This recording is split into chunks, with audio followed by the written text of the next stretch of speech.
This mugshot was taken 154 years ago, and today I will tell you his story. Augustine Pratley Willett was born in 1850 in Leafield, Oxfordshire, to Richard Willett and Sarah Pratley.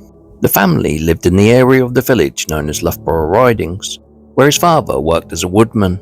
And by the age of 18, Augustine was working as a groom. But in 1870, he had his first run-in with the law. The headline said stealing forks.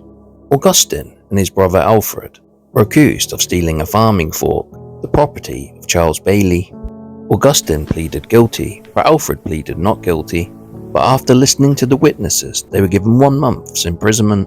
In 1871, he was in trouble again, this time with obtaining 3 loaves of bread of George Pratley, baker, on the previous Saturday by the means of false pretences.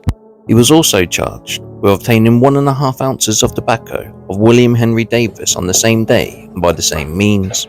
In each case, he said he was sent by tradesmen of the town to obtain the articles, but this proved to be false. He was found guilty and sentenced to 2 months in prison, and this is when this mugshot was taken. By the mid-1870s, he was living in Croydon, London, and in 1877 he was in trouble again, this time with obtaining a coat, a vest and a pair of trousers by false pretences. He was sentenced to 3 months hard labour. On Christmas Day, 1878, he married Sarah Harris at the Holy Trinity, Brent, London. In 1880, he was charged with stealing 4 railway tickets, the property of the Great Western Railway Company.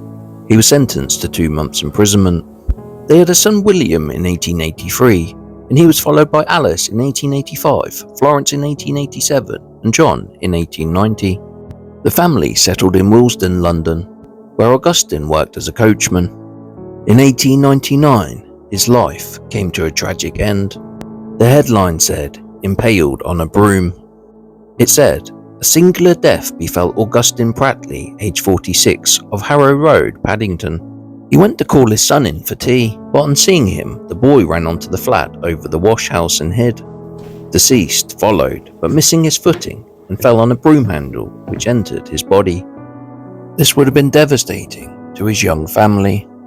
His wife would live another 25 years, passing away in 1924. So rest in peace, you will be remembered."